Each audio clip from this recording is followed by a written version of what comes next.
Even was er de hoop dat het lichaam van Herman Ploegstra gevonden zou worden. Maar een nieuwe zoekactie heeft niks opgeleverd.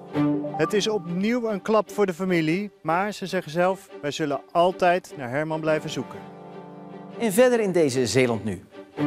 Statenleden zeggen nee tegen wisselpolders. En deze scanner moet de werkdruk verlichten.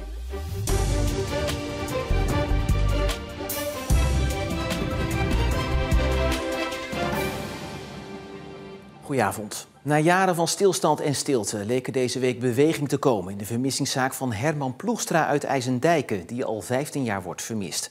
Aanleiding was een anonieme tip over de locatie waar Ploegstra begraven zou liggen. Maar bij een zoekactie gisteren is niks aangetroffen.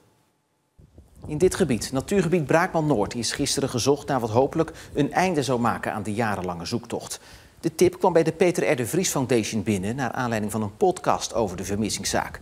De brief werd door de recherche als geloofwaardig beschouwd en serieus genomen, waarop er werd overgegaan tot actie in het natuurgebied tussen Hoek en Biervliet.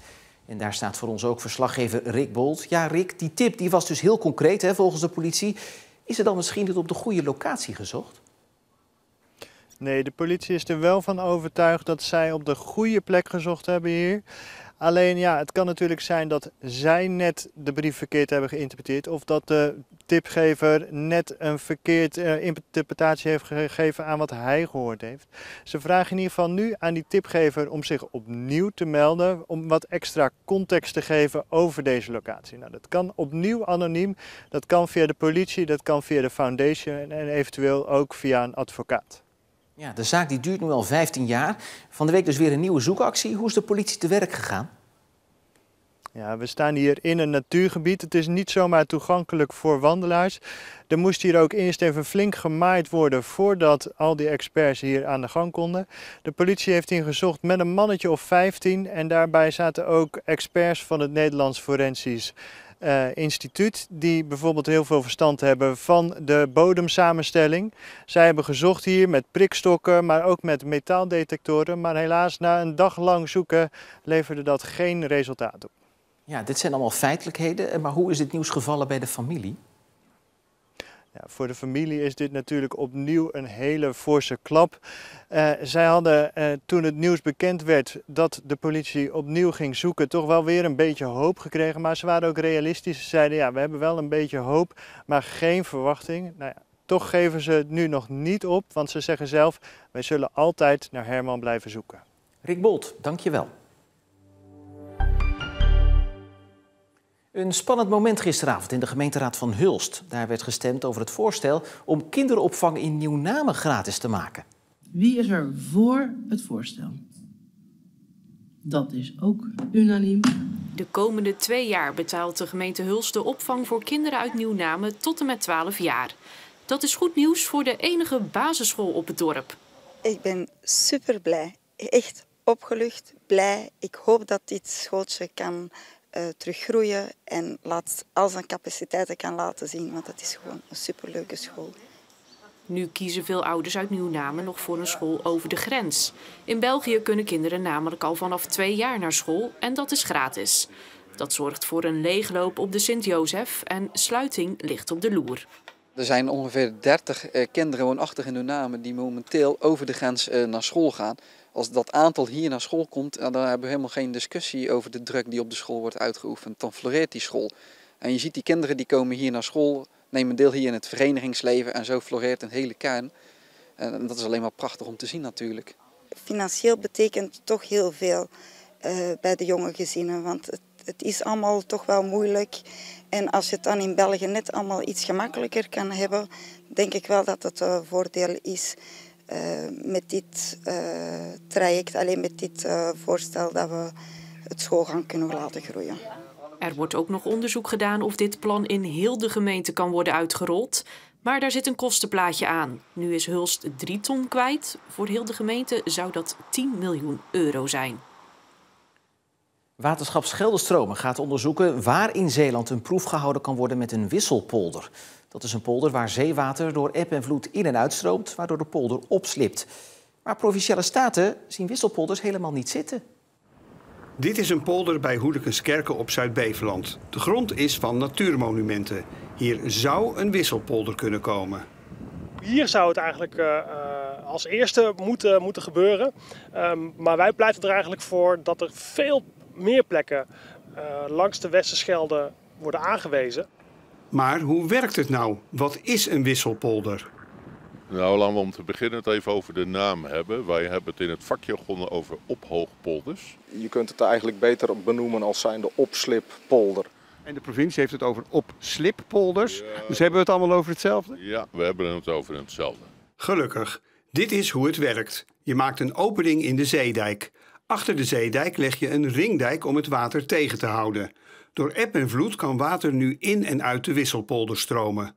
Omdat er steeds sediment achterblijft, hoogt de wisselpolder in de loop der jaren op en het grondniveau wordt zo dus hoger dan het eerst was. Je maakt vervolgens de zeedijk weer dicht en je hebt een opgehoogde polder. We vinden het gewoon belangrijk dat we met de klimaatverandering die we hebben, dat we ons goed moeten gaan beschermen tegen zeespiegelstijging. Nou, en dan is onder andere het opslippen en met behulp van de natuur zeg maar, het land weer op kunnen hogen. Want uiteindelijk is onze provincie Zeeland ook op die manier ontstaan. En dan is het goed om dat nog weer eens opnieuw te bekijken. Het is de bedoeling dat er een experiment komt met een echte wisselpolder in Zeeland. Het waterschap onderzoekt waar dat zou kunnen. Maar een echte toepassing laat nog lang op zich wachten. Ik hoop dat we binnen een aantal jaren zo'n ophoogpolder hebben gerealiseerd. Zodat we de analyse goed kunnen volgen. Wat gebeurt er nou werkelijk in zo'n ophoogpolder? En ik schat in dat we dergelijke voorzieningen, dus ik blijf in de breedte praten, over ongeveer 50 jaar nodig zullen hebben. Voorstanders blijven hopen dat de eerste wisselpolder bij Hoedekeskerken komt. Ja, wat ons betreft wel. Als rechter van de Schelde zullen wij dit in ieder geval goed blijven volgen. En wat ik heb begrepen zijn er ook zienswijzen ingediend door onder andere het Zeeuws Landschap en de Zeeuwse Milieufederatie en Natuurmonumenten. Ja, die zijn hiervoor. Dus laten we gewoon kijken waar het hier kan en hoe groot het dan eventueel kan worden. En aangeschoven politiek verslaggever Marcel de Kranen. Ja, volop plannen en ideeën, maar Provinciale Staten heeft er een stokje voor gestoken vandaag. Ja, Provinciale Staten die hebben vandaag een motie aangenomen. En in die motie wordt eigenlijk gezegd, wisselpolders, ja, dat is eigenlijk gewoon een vorm van ontpolderen. En ontpolderen, dat zouden we na het Hedwige-debakel niet meer doen. Nou, om die motie aan te laten nemen was wel even een waarschuwend vingertje nodig. Degene die tegen deze motie stemmen wil ik even meegeven. Volgens mij, als u tegen deze motie stemt, bent u gewoon voor ontpolderen. Laat dat helder zijn. Marcel, die motie is dus aangenomen. Ja, wat betekent dit voor dat eventuele experiment? Ja, het wordt gewoon moeilijker om dat uit te voeren. Want ja, wisselpolders worden nu aangemerkt als ontpoldering. En zoek daar nog maar eens een locatie voor in Zeeland. Ja, maar hoorden de waterschapsbestuurder ook zeggen dat dit toch een eventuele optie is, hè, om het toch te onderzoeken. Ja, hoe gaat dat dan verder? Ja, ze moeten wat. Kijk, de bestuurder zei we hebben nog ongeveer tot 2050. Dan kunnen we nog 1 à 2 keer die dijk ophogen. En dan moeten we echt gaan kijken naar alternatieven. En dan zijn wisselpolders een mogelijkheid om Zeeland veilig te houden. Het laatste woord is nog niet over gezegd. Marcel, dank je wel. Zorginstellingen zijn zich er maar al te goed bewust van dat de zorg in Zeeland onder druk staat door een toenemende vergrijzing en personeelstekort. Daarom wordt volop ingezet op innovatie om de werkdruk te verlichten. Zo heeft het ADRZ een nieuwe werkwijze. Kom even de bloeddruk meten. Ja. Mag ik even het polsbandje scannen? Door deze 2 extra handelingen, het scannen van het personeelspas en het patiëntenbandje, komen metingen als deze. Dan wil ik nog even uw zuurstof meten. En deze. En dan nog de temperatuur. Nu automatisch in het systeem. Ja hoor, dank u wel. Ja, ik heb alle metingen. Dank je wel. Hoe anders ging dit tot voor kort?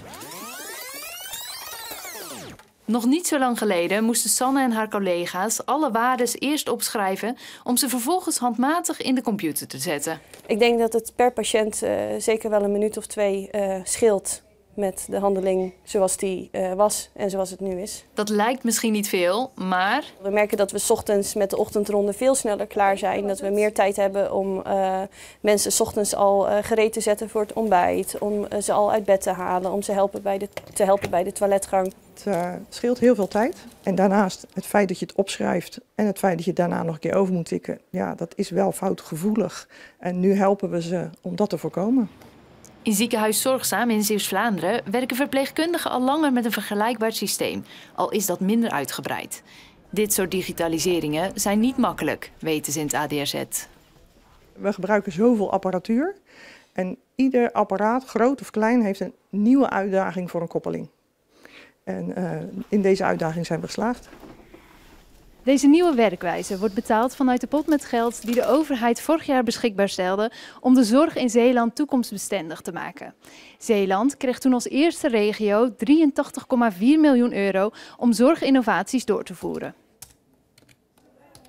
Nou, zoals je weet krijgen we dadelijk allemaal problemen met ons personeel in de zorg. Ze hebben te weinig tijd voor te veel werk. En als we ze kunnen helpen door iets te digitaliseren, waardoor ze echt sneller hun werk kunnen doen, met soms ook echt meer plezier en heel veilig, ja, dan is dit de mooiste stap die we kunnen maken, denk ik. De nieuwe werkwijze is zeker niet de laatste innovatie die eraan zit te komen. Nee. Volgens mij hebben we op dit moment zo'n rond 20 initiatieven die op die manier worden betaald. En die hebben allemaal als uitkomst dat we tijd winnen voor de medewerker. En die is er blij mee, want het maakt het werk alleen maar makkelijker.